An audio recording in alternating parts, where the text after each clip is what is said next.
Hello, everyone, and welcome to this live episode of To the Moon, Allison, where we talk about the top and trending works in science fiction, fantasy, speculative fiction, and romance. I'm your host, Allison Martine Hubbard, author of the contemporary romance series, The Bourbon Books, and works of speculative fiction. I'm so excited to be joined live today by Chelsea Abdullah, author of The Stardust Thief, and I will be petting the book. I already warned her. This book feels kind of like sand, not gritty, but just a little bit of texture because it is the first in this Sandsea Trilogy. So Chelsea, can you tell us a little bit about this book and a little bit about yourself? Yeah, so The Stardust Thief is an epic fantasy about a smuggler, a prince, a djinn, and a thief who go out on a quest to find a mythical magic lamp. And of course, on the way, they are faced with a lot of unexpected dangers. Everything else before. Yeah. And a lot of... to be like, here we go, done, shopping trip. Yeah, no, it's never straightforward, right? As you know, in quest stories. But yes, so lots of misadventures along the way. And that's sort of the gist of the book. We've got 3 POVs. Mazen bin Malik, who is, the cowardly prince is what I call him. It's like the cowardly lion prince. But I love Mazen so much. And whenever I heard him described as a coward, I'm like, he's been shoved in a palace. He wasn't allowed to get out, and he still started leaving anyway. So let's talk about being cowards. But I get how you can take that mantle on if people keep calling you that. But go on. No, it's definitely something, a label I think that he gives himself. But he progresses throughout the story. I'm just saying, not like his brothers are like, yes, no, you're very brave. Yeah, the poor man. So that's Mazen. Then we have Lulian Nazadi, who is a legendary smuggler that sells magic on the market, magical relics. She is very much the opposite of Mazen, very confident, straightforward, gets blackmailed into this whole business, does not like it one bit, very much a reluctant hero. She has, a reason to be confident because she has a little help on her side. And I don't mean little, I mean kind of really, really big help by the way of a djinn. It's not really a spoiler because we find that out like chapter 1, that she's got a djinn as her bodyguard, where I'm going, I think I'd be pretty confident too if I had a djinn who's like, yeah, I'm with you, Lily. We're good. Yeah, no, and they have one of my favorite relationships in the book. I love writing the 2 of them so much. But yeah, so she's got her djinn bodyguard, Kadir, who is very stoic, very exasperated frequently by her shenanigans. You were making a face while you slept. I love that. They have, like I said, very good banter. You were making a face, and I thought it would be rude to stare. I love that so much. Sorry, go on. There's still one more point of view, and because the last point of view isn't Kadir, it is. Yes, the last point of view is Aisha bint Nuwas, who is one of the infamous 40 thieves, and sort of a bit of a bad guy in the story. I mean, morally gray. Gray. They wrote her in such a way that none of these were like, oh, this is the bad guy. I shouldn't root for, because I was rooting for all of them every step of the way, even through some really questionable choices. But we can't talk about those because some of those happen later, and I'm going to not spoil the book. Like, I had to think about, okay, what can I mention that? Nope, can't mention that. That's too much of a spoiler. Like, there's so much that I want to talk about that it's like, this interview is going to be 5 minutes and then it's going to be off air and just me talking to Chelsea because I want to talk about all the things that happen later. But I won't. I will be good, and I will stick to things that are safe to talk about. But you bring up that 40 thieves. So I'm one of those people, I hate spoilers. And I recently spoiled something for a friend, and she will never speak to me again. I thought she was caught up. She wasn't. But anyway, I did not know much about this other than I'm like, the title and the cover alone were like, I'm sold. So first off, I won't say why, but how come this book isn't called The Midnight Merchant? Because I mean, The Midnight Merchant is also a catchy title. And I would have thought, oh, well, considering we spent a lot of time with Luli, who is the Midnight Merchant, and maybe that'll be the name of another book, and that would be fair too, because this is a fabulous title, but I'm like, how did we get there? And maybe it's just they didn't want a midnight cover. They wanted something brighter. I don't know. Stardust is brighter than midnight. I actually the book has had that title since the very beginning, The Stardust Really? Thief. Mm-hmm, Okay, mm-hmm. that's kind of rare because I know so many people were like, so is this why I drafted it? And then my agent said, well, we should change it to this. And then the editor said, that won't sell. And here's the name of your book now. Did you write that one? Sure. I don't know, because it went through so many changes but I'm surprised that got to stick, but maybe it's just because it is such a catchy title that everybody's just like, well, yeah, I want this one. And then they saw this and went, I need it. No, and I'm so glad that it's stuck. I think most people would expect the title to be, named after the main character, who is called the Midnight Merchant. I like the Stardust Thief for many reasons. One of which is, I think, or will be thematic throughout the series. I don't have a book 2 and 3 title that I can talk about as of right now.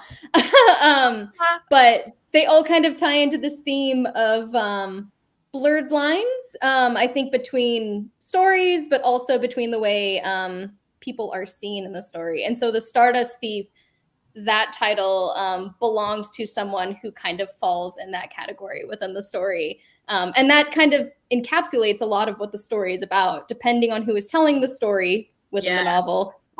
Your perspective on the character changes greatly. So I really love the way the title works with that. But also, I like the fact that I think it can apply to so many of the different characters. And I can't say much about, certain perspectives because spoilers. But I think hopefully when you read, you'd be able to see how it might be able to apply to the different protagonists. It does. I just know when I first started reading it and they kept using this term Midnight Merchant, I'm just like, ooh, I love that. That gave me chills. And I'm like, why did we do that one for this? But then again, you're right. It does apply to so much. And you bring up something that's so amazing. And I'm just going to get back to what I was saying earlier. I don't like to do spoilers. And therefore, I knew nothing about this book going in other than, ooh, Chelsea wrote it and Stardust Thief. I'm buying the book. All right. I want to read this. And I had no idea it was going to be tied into the Arabian Nights, which a lot of us grew up hearing these stories. And most of us have seen an animated feature that kind of has some of the similar characters, but it's so different than that. But something you said then about the stories and how the stories change depending on who tells them, I loved how you work stories into the larger narrative so that, yes, you're reading one book, but then these characters are telling other stories, and the role of a storyteller is also important. And again, this isn't really a spoiler because it happens in the beginning, but I love how the characters sit down and listen to an old storyteller who's telling tales, because in the olden days, they didn't have podcasts or written word half the time for people to be able to sit and read their own book or have troops of players out there, at least not for the common person, that the storyteller is the one, and then how the story changes. Was that something that was like personal to you that you really latched onto, or how did that become such a central theme in your book? For sure. So when I originally thought about the Stardust Thief, I originally had this concept in my head of an Arab-inspired fantasy. I wanted to do something that was a love letter to the stories I had been raised with. So I was born and raised in Kuwait. My dad used to tell us these stories. He used to tell me and my sister stories at night. And many of those stories were from the 1001 Nights collection. Yes. And then there were also stories from and about Failaka, which is, this island off the coast of Kuwait where my family has roots. And there were just, a bunch of heritage stories and a lot of oral stories in that region. And as a reader, I wanted to see more of those growing up. I didn't see a whole lot of them. Yeah. But when I set out to write the Stardust Thief, I wasn't really thinking about how to place it in the market. I just, it was something that was very personal to me. I started writing it when I left Kuwait to go to undergrad in Colorado. And that was the first stretch of time where, I was not home. I wasn't with my family. I was missing my friends, family, the culture, Kuwait. I was missing all of it. And you were in Colorado. That isn't even like, hey, I'm in like New York or San Francisco, Colorado. Where were you in Colorado? We were like Denver, Boulder. Where were you? Okay, so at least sort of a place where there's lots of people. Yeah, no, absolutely. But and I had gone to Colorado growing up a few times here and there, so like I knew the state. That much of a culture shock. Like, what did I? There are mountains here. This is different. For sure. Stop. And I personally really love the mountains in Colorado. I think I left a bit of my heart there when I went to school there. But But yeah, so when I moved, I think it was the first time, first long stretch of time that I'd spent away from home. And as a storyteller, the first thing I latched onto were those stories that, I was raised with. Those were the first things that reminded me of home. And so, for years, I think I sat on the concept of like Arab inspired fantasy, like this sort of very vague idea, for like a couple of years before, I got this image in my head of this merchant sitting on a ship, with her jinn bodyguard looming behind her. I love it. And I didn't know, at that time, I didn't know who those people were. It was just this really stunning image in my head, this really compelling visual. And that's usually how all of my stories start, is with that visual. And then, it's one that makes me wonder, who are these people? What are their stories? Yeah, I need to figure this out. Like it's the intrigue that keeps me going forward. So, that was sort of the beginning of the Stardust Thief. And as I continued to write it, I started to realize this is that Arab inspired fantasy that I've been wanting to write, that, has that is sort of a love letter to those tales that I'd grown up with. And you mentioned before, that these tales change depending on who tells them. And so, I thought a lot about the versions that my dad had told me growing up. And, within the Stardust Thief as well, Stardust Thief is not really a retelling of these tales so much as it's using like, concepts from these tales. And that you're like, I know that thing. I've heard of that before. Like the concept of the 40 Thieves. Like I had one of the first storybooks that I had, and I'm going to botch the name, but it was like Tales from the East Wind, South Wind, North Wind. And so it was global tales. And these were tales that I grew up knowing too. And so there were little nuggets. Like, I know the concept of the 40 Thieves, but this has nothing to do with the story that I knew of the 40 Thieves. I like how you just took like, here's the 40 Thieves, but this is what it really was, or this is how it is in this version. And I love that, because it was almost like an Easter egg of like, oh, I know this, but then you're telling me that, not just something where you're retelling like, okay, yeah, we know the story of the 40 Thieves, and they go to cave and they gotta say something. That's not this story. So anybody who's like, oh, I've already heard Arabia, I saw Aladdin, guys. No, this is not that. Sorry, that was my sophomore year field show in marching band, was the music to Aladdin. So if I start hearing it, I start marching around. You don't want that to happen. Focus on the book. There's no marching band in the book. Not at all. There's a lot of food, though. I almost wanted to go find a restaurant and take a picture with all the food, because that's like one of my weaknesses, is all the food you put in there. I'm just going, I want Baba Ganoush. Oh, I loved it. I loved writing all of the food in there. I mean, all of those things just as a writer made me feel very, very cozy inside, because it reminded me of home. Yes. But it is, it's been kind of incredible to hear people, people will come to me and say, I saw, or this story made me feel nostalgic because I grew up with these tales in a different way. Or this story made me feel, like I was home, like a sanctuary. And this is coming from so many different people. I love that feedback. Yeah, no, and it just goes to show you how widespread these tales are, and how they've been told and retold by so many different storytellers, which I think is really incredible. And it just goes to show you that oral storytelling, I think we don't think about it on a daily basis when we think about, taking in these stories and sort of passing them on, but we're surrounded by them all the time. Totally. We're all, I think, to a certain extent, raised on those stories, on different versions of those stories, and, different stories that have meaning within our cultures and our homes. So when people tell me, this part of the Stardust Thief really resonated with me, that makes me very happy to hear, because those are sort of the feelings that I think I imbued into it when I was writing. Oh. It was something that made it feel like a sanctuary to me. Oh, I love that. Was there any part that someone said, oh, this part, and it surprised you, and went, really, that? Or were all of them like, no, that was the intention. That was the goal. I don't think I have yet to be surprised by anything anyone has told me, but maybe like pleasantly surprised in the sense that, oh, I hadn't thought about this scene meaning this to you. But that's also been one of the most magical things in general, I think, about being read as an author is, hearing people say that different scenes mean different things to them.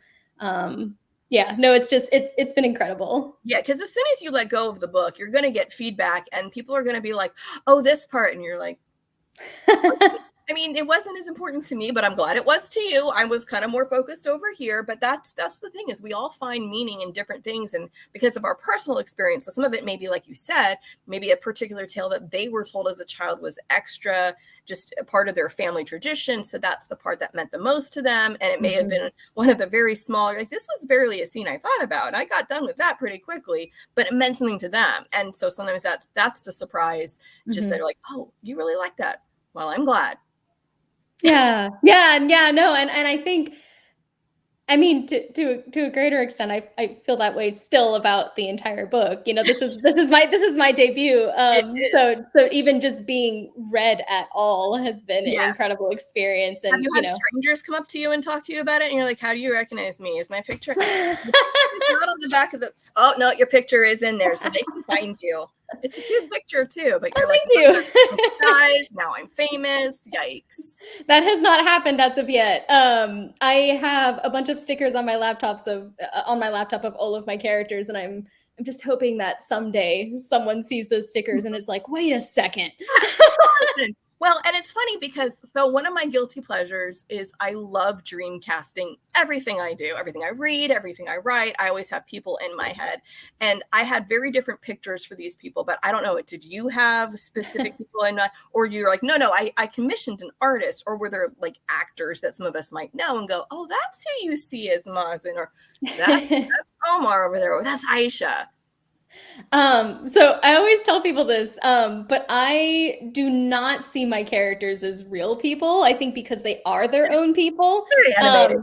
Yeah. So I'm very much an animation person. And I think it's because, I mean, animation, I guess, isn't real in quotation marks. But also like, well, I do. Rather than like you're stuck with, well, that's what that actor looks like. So whether that's fitting exactly what I wanted to do, I'm sure there's many authors who've had their books turned into movies and went, really, that's who you found? Did you read the book? Because sometimes it's just wrong. But I mean, I'm sure they're just like, thank you for my royalty check for the rights to this movie, and I will go to the right. You do what you want with the movie. Yeah, no, I mean, whenever people tell me like, I have a specific fan cast in mind for these characters, or I see this character a certain way, I think that's amazing. One of the things, I've become more and more aware about is the fact that different versions of a character live on in everyone's head as they read. And I just think that's so cool. For me, I like to commission a lot of artists. I definitely see my characters in a more animated style, I think.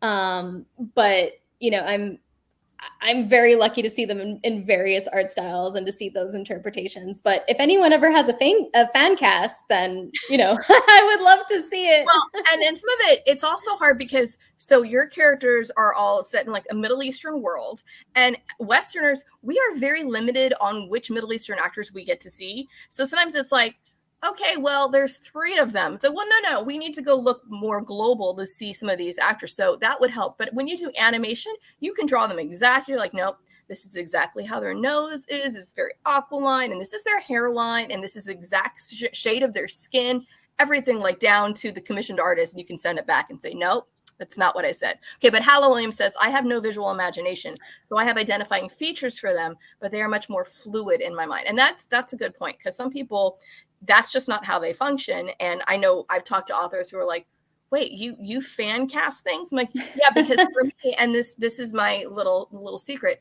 it's not so much about how their face looks or even their overall like hair or anything like that. It's their body language, and it's how they speak. And so for me, if I can't hear their voice in my head, I can't give them dialogue. So it's like, yeah, I will combine people I know in real life and actors and characters they've played. And it's like, oh yeah, I didn't create any people. I just stole and smushed you all together ruthlessly. And if I do it well enough, then I say, then you should be able to identify who I was stealing from.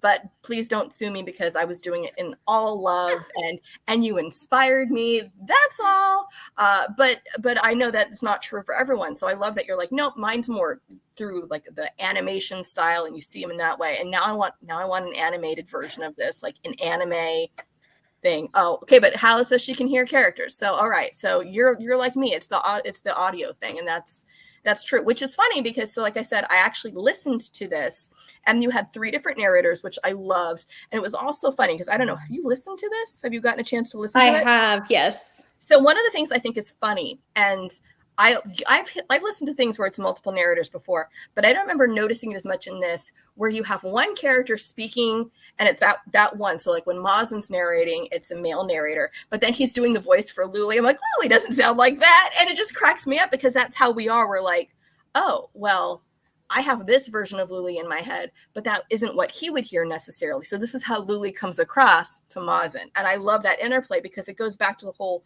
stories change, because how someone's perceived by someone else is different how they feel from their own point of view.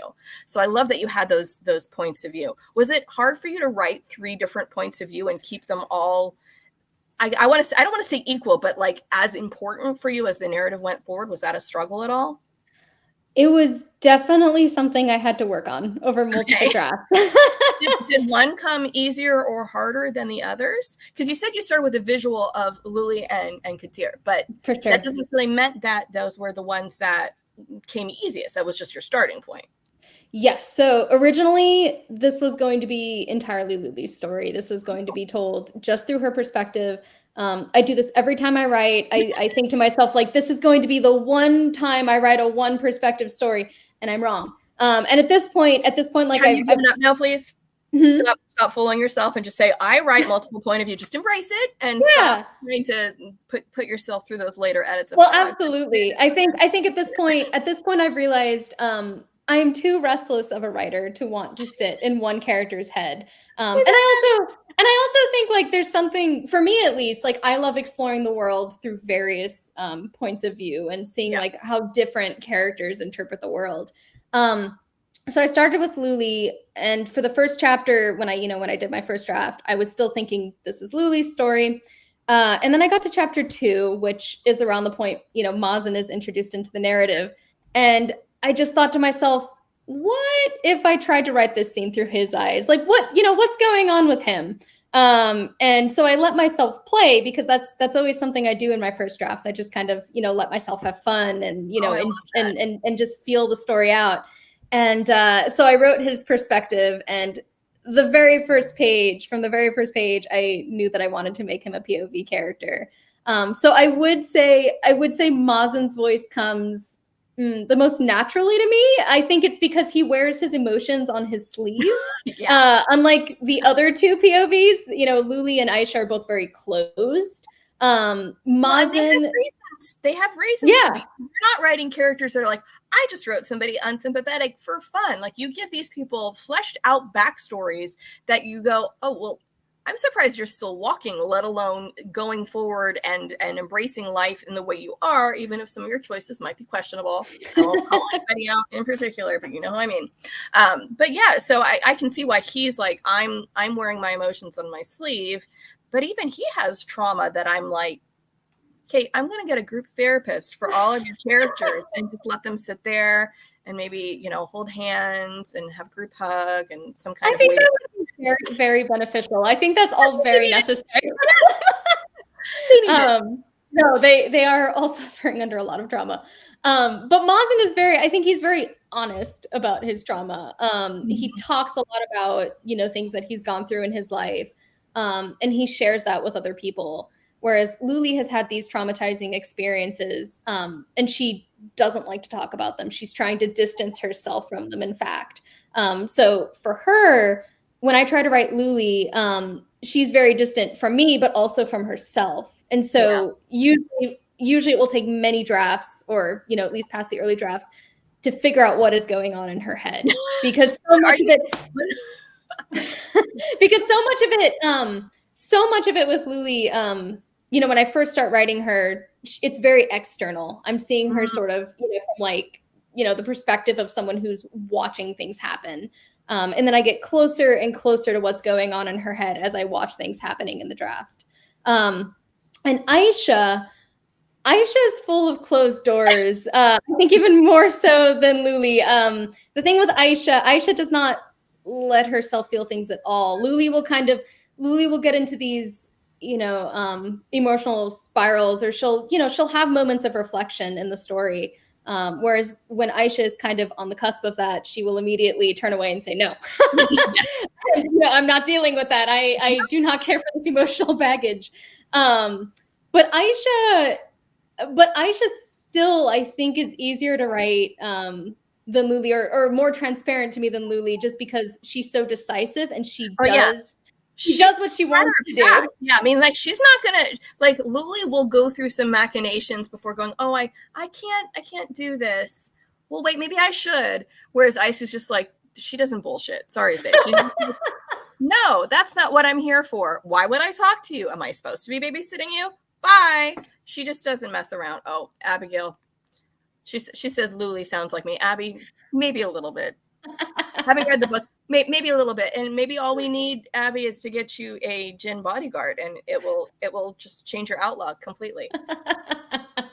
It'll be amazing. But no, I can see how Aisha would be an easier character to write because of that, because she is so straightforward. But what made you decide to include her as one of the POV characters? Was it simply you're like, oh, well, I need to have everybody who's going on this journey represented, because you don't give one to Kadir, and there are other characters who come through who also don't get one? Or is it just you're like, I need to create like a triangle, like a tripod, so this stands and these two don't just fall over in their emotional baggage and just get run? That is a really interesting way to look at that. And like, I don't know, maybe there's something to that. I think so. For Aisha, I did not anticipate her being a POV. I didn't really conceptualize her as a POV. Luli and Maz, and I sort of, I saw them in my head first, and then once they were down on the page, I thought like, okay, yeah, no, these two definitely need to have their own perspectives. Or, for Mazen at least, I knew Luli was going to be a perspective from the beginning. Aisha is probably my most surprising character. She appeared on page as a side character. I didn't know her name at first. She was just this very straightforward. She was definitely scowling. Yeah, for those who don't know, I am sure Aisha has resting bitch face. I'm sure she does. I hope if you have an animated like character art, she's just like glaring out from the she frowns in every single picture that I have of her. Which is, that's how she is. And we love her for it. I think it works for her, because honestly, if you have two cream puff characters, and not that Luli is that much of a cream puff, but she's kind of like a meringue where there's that hard shell, but it's just all squishy stuff inside. Mm-hmm. And Mazen is a cinnamon roll walking around. So, I mean, if you don't have something to kind of balance them, people might just be like, is this a rom-com? Because you got these two cinnamon rolls. So having Aisha there is just like, no, this is not what we're doing. We are here for a reason. I am on a task. I've been assigned to do this. Come on, children, follow me. Yes, except like I think in the story, Kadir is most so the wrangler of of everyone. He is very true. I like to call him the grumpy Jinn dad, because he is he's just kind of shaking his head at everyone as they're going on these misadventures. Mm-hmm. And like, what are we doing here? why are you all like this? Like, if he has a little tally sheet, he's like, number of times I've saved your ass. Yeah, no, he's and then he just yawns because he's like, are we still doing this? We're not learning from any of this, are we? Oh, we're okay, fine. Yeah, no, he's a very special character. I really love to write him. But he's also very mysterious, and I'm glad to not have him as a POV. I think so Aisha is a POV. Originally she appeared as a side character. Didn't really know who she was, and then I felt myself gravitating toward her throughout the draft. As I mentioned before, with first drafts, I kind of like to play. So I'm very much a pantser, and I'm discovering the story alongside my characters.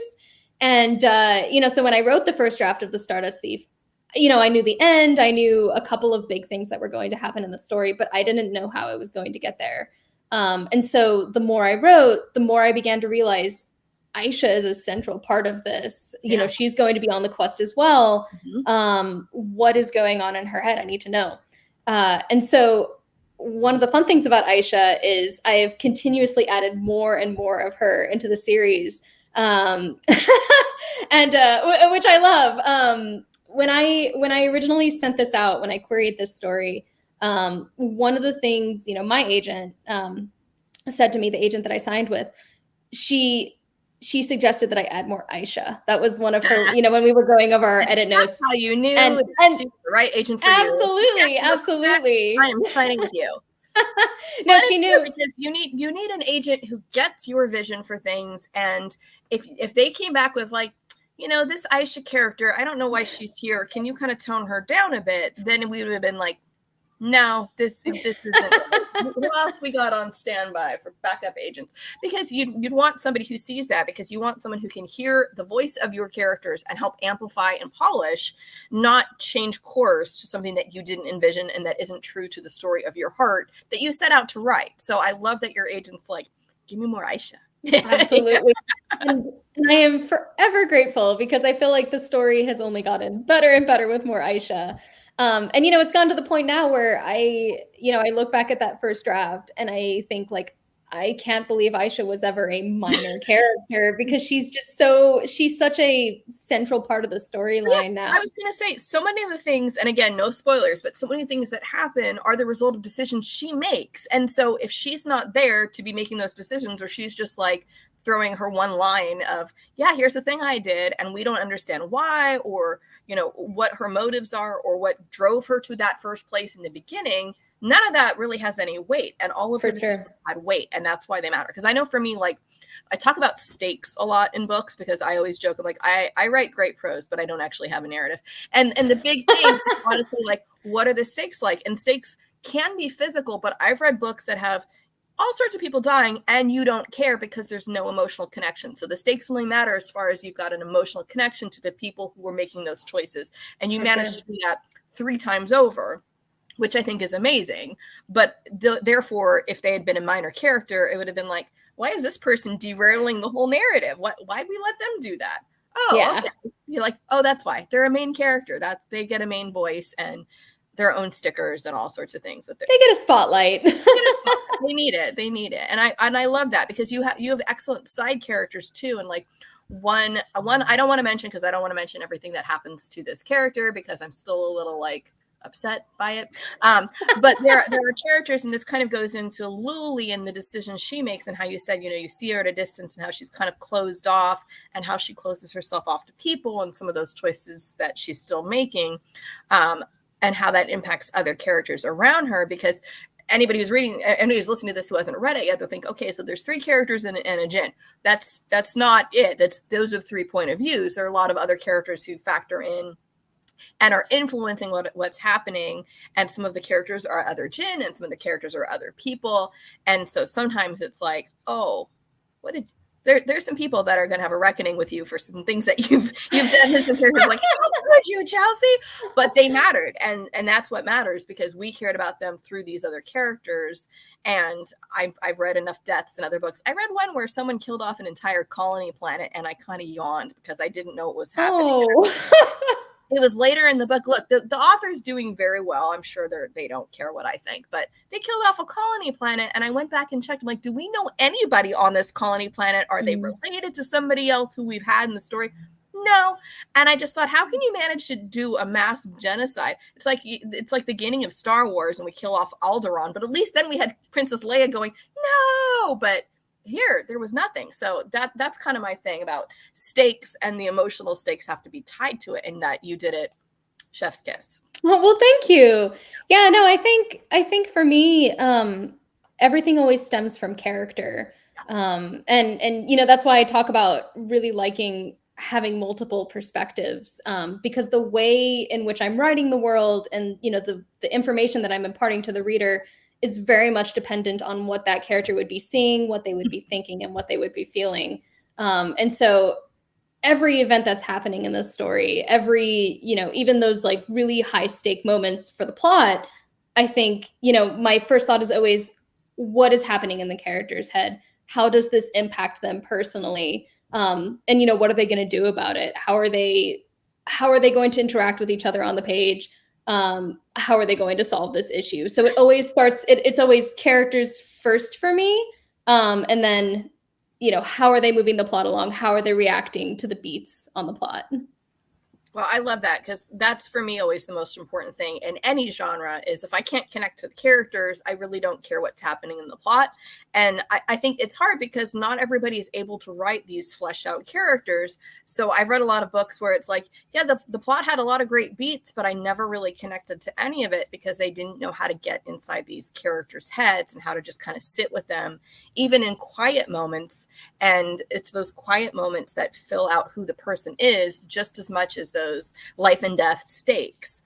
So, amazing job for you. And you said you managed to do this while pantsing. I joke, I'm a pantser, even I'm wearing a skirt now. I mean, it's a dress, but I'm always pantsing. So I get that. But you were talking about multiple drafts. What draft of this did you actually query, if I may ask? 17.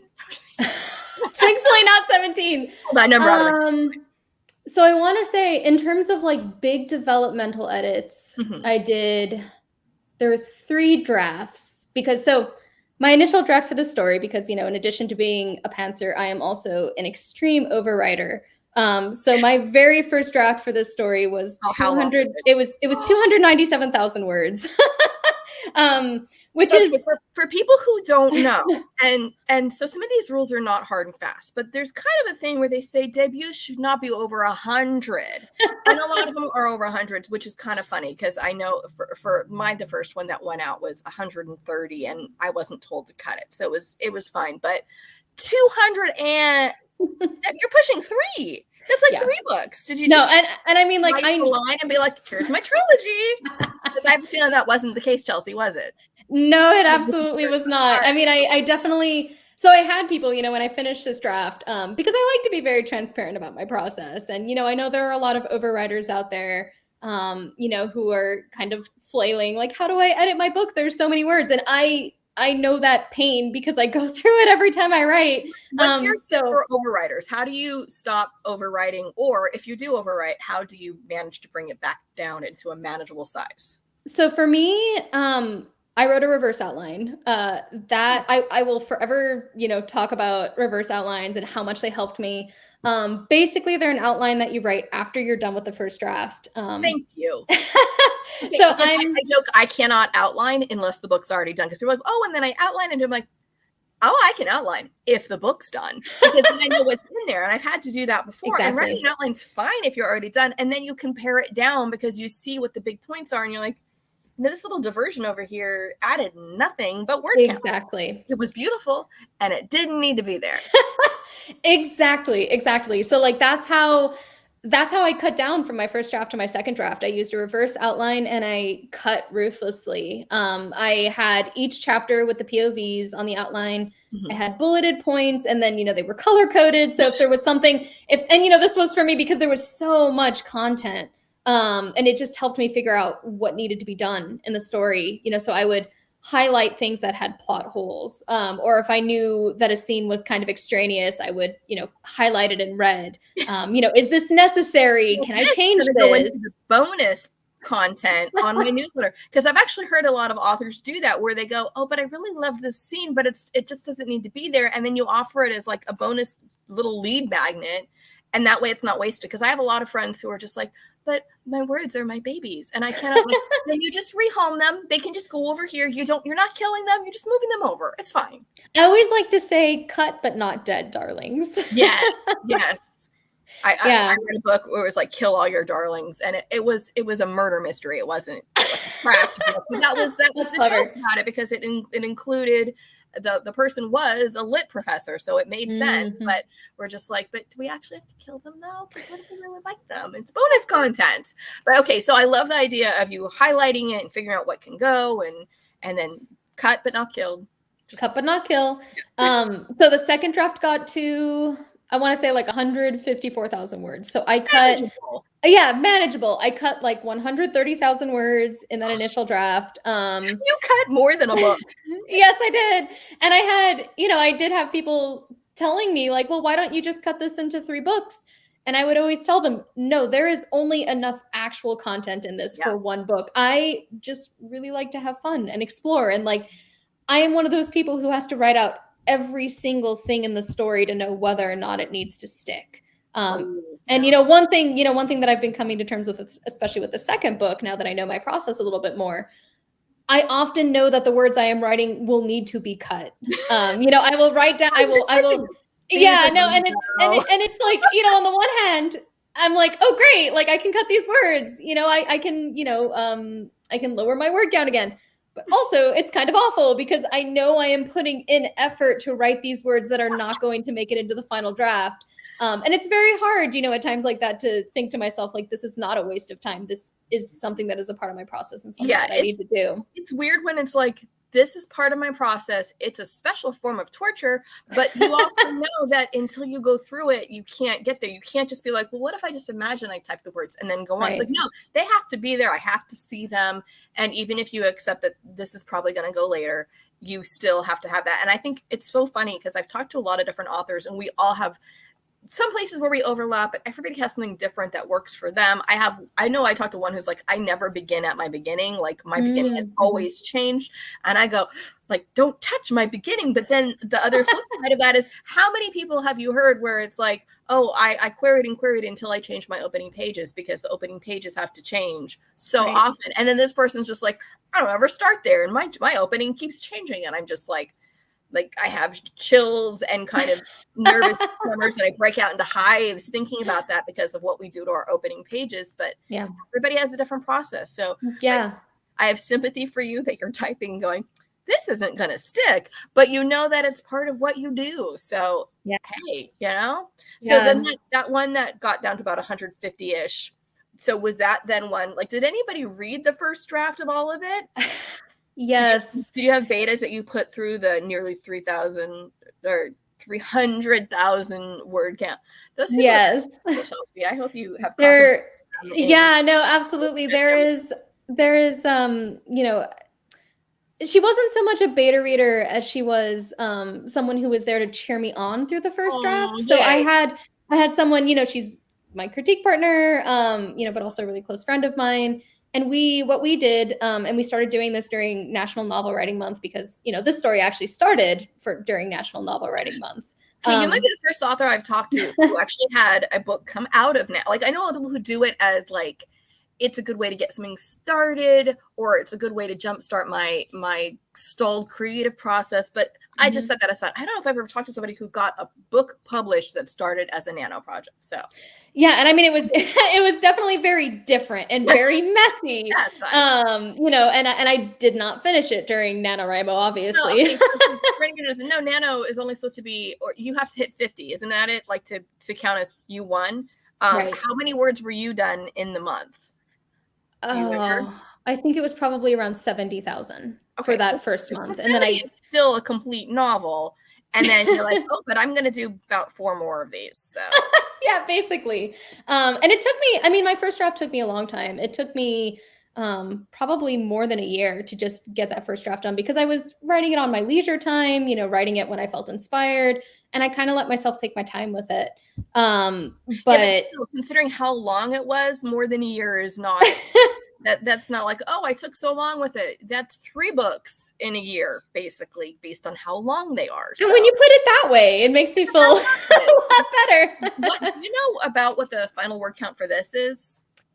It is around. So 140,000-ish words. Because I know, like I said, I listened to it and it's 15 hours listening, but it's hard to tell by looking at a book how long it is because some of it's going to vary by what the spacing and font is like and how white spaces in it. Because I've gotten certain books that are a lot shorter than they look because they used really big font. And there's now a thing where I'm seeing white space between paragraphs that some people like to do that because it's just easier to distinguish with the eye. But and some adult fantasies have, like the lines packed together. And so you're like, well, this book is 300 pages, but I don't think that this is anything less than 300,000 words. No, and I'm reading one right now that I had to make I'm reading it on my computer and I had to make it the extra large font and it's still minuscule. And I'm going, who can read this, the normal size?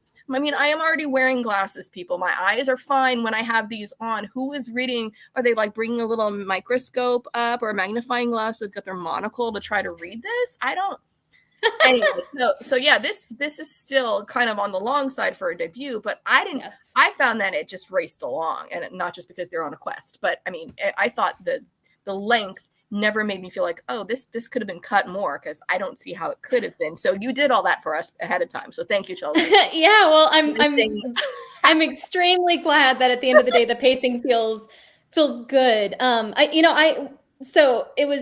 I started 297,000, got it down to 153,000.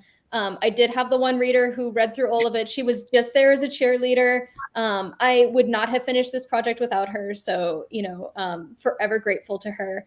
You can give her a shout out. Her name is Jasmine. Hey, Jasmine. Thank you. She's so wonderful. And I'm very, very lucky to have her as a partner, as a critique partner.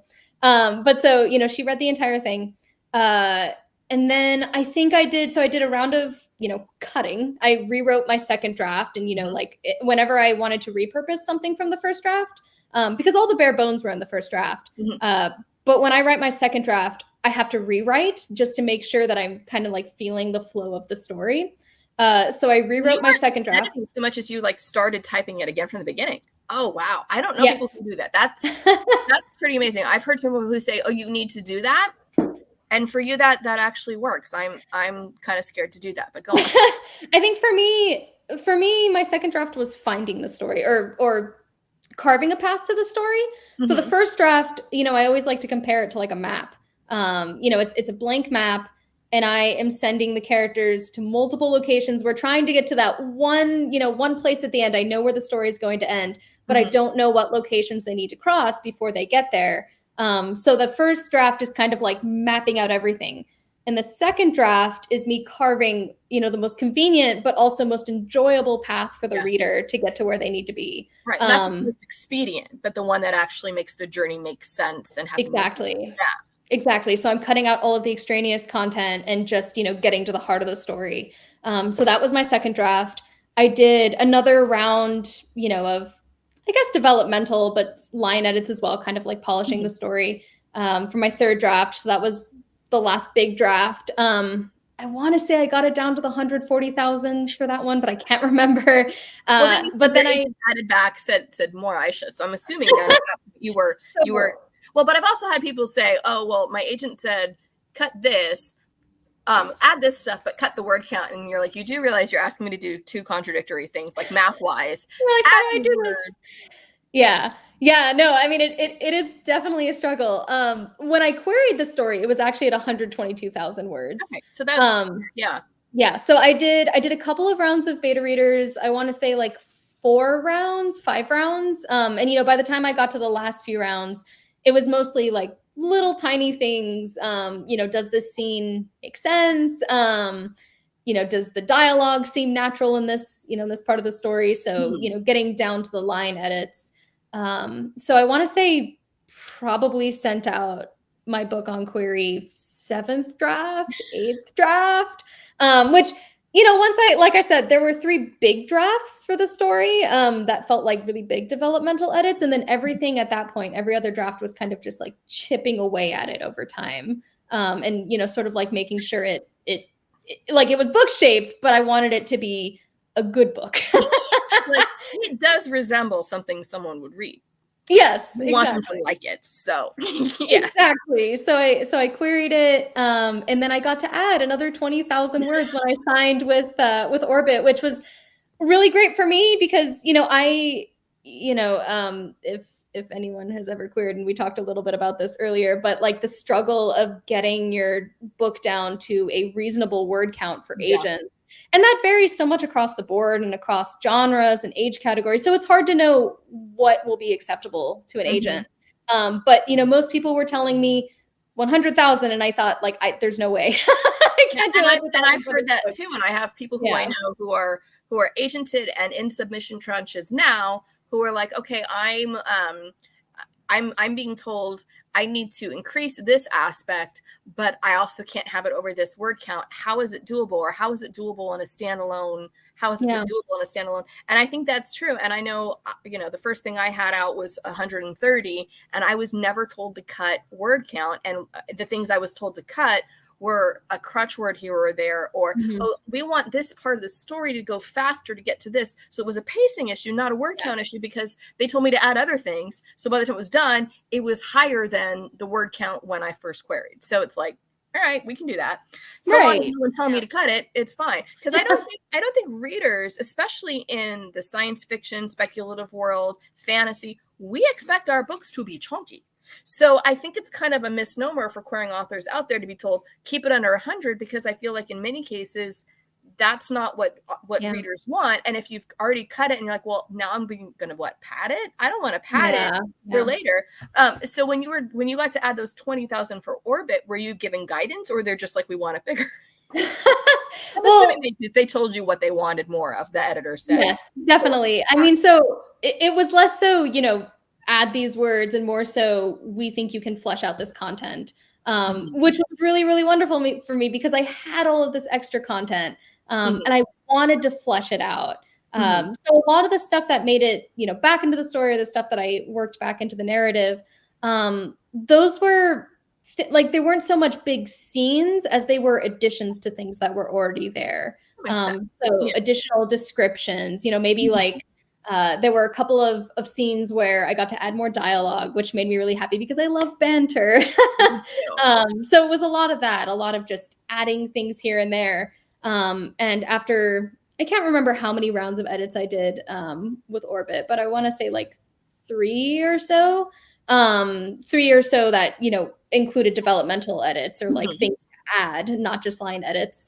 After that, I was surprised to see that it came out to an additional 20,000 words, but it just goes to show you that, all of these little things over time add up, just like when you're cutting all of the little lines, here and there. It's like, oh, well, I've only cut like 1,000 here. Like, how am I ever going to get this down by 10,000?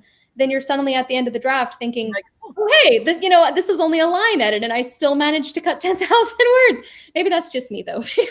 It really depends, because there are certain crutch words that people use, or certain phrases that get overused. And then you go, oh, if I just get rid of those and just search for those and figure out which ones don't need to be there, you can get it down pretty fast. But it depends on how you write, because some people are already like, oh, I'm an underwriter. I have certain friends who are underwriters, and I've baited their drafts, and they're barely long to be considered full-length novels, because they have to go back and add those things later, because that's just kind of like how their brain works. So you're like the opposite of them, where you're like, I write everything. Yes. But it just shows everybody has a different process, and I think it helps to learn what other people are doing and what works for them, because sometimes when we hit roadblocks in our own process, you can go, oh, I haven't ever thought of a reverse outline, or you know what, I'm going to let this draft. Like we joke on the other show that I co-host, Vox Vomitus, that is fake Latin for word vomit.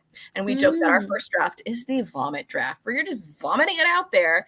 And that is not the prettiest description, I will admit it. I much prefer your map, and that you're filling in the world. And then that's a much better description than just vomit on the page. But sometimes that's what we need to do to get the story out of our head, or as we say, we're telling the story to ourselves. And then once we learn what the story is, then we can go back and tell it to someone else, which all goes back to what you have as your theme, is telling the story and then telling it again. And I see we are almost at an hour. I don't know how that happened. But I loved this story, and I love the stories that your characters tell each other, and I cannot wait for the next one. You don't have a date for the next one coming out yet. Can I mark it on my calendar when you do? Not yet, but as soon as I do, I will absolutely share it. Email me and say it's coming. I will do. Begging for it. I will probably cut it, because this is just. Can you hear it? You can probably hear it. The noise I'm making with this. It feels like sand. It's so perfect for the book. I don't know what that thing is, where it's like that comforting petting. It's not velvety, but it's almost velvety. Like if you pet if it was wet, it would feel like a stingray or a shark. That kind of velvety, but also rough. Okay, I'll stop penning the book now and just say, Chelsea, you have been amazing. Thank you so much for joining us. Those who are watching live, thank you so much. Those who are watching on the replay, if you're watching on the YouTube, make sure you like and subscribe the Vox Vomitus YouTube channel so you always get all of the videos, including Vox Vomitus, which is going live tomorrow for our 2-year Voxiversary. And join us next week on To the Moon Allison, where I'll be talking to Mary McMine, author of the Book of Gothel, which I am currently reading and devouring. So I'm getting like Germanic stories and Arabian stories, and I'm gonna make sure I cover the globe this year. I'm pretty sure I already did, but I'm gonna hit it again. Chelsea, thank you so much. Everybody look up Chelsea's website. It is in the comments of this video, and we'll see you next time. Thank you. Bye.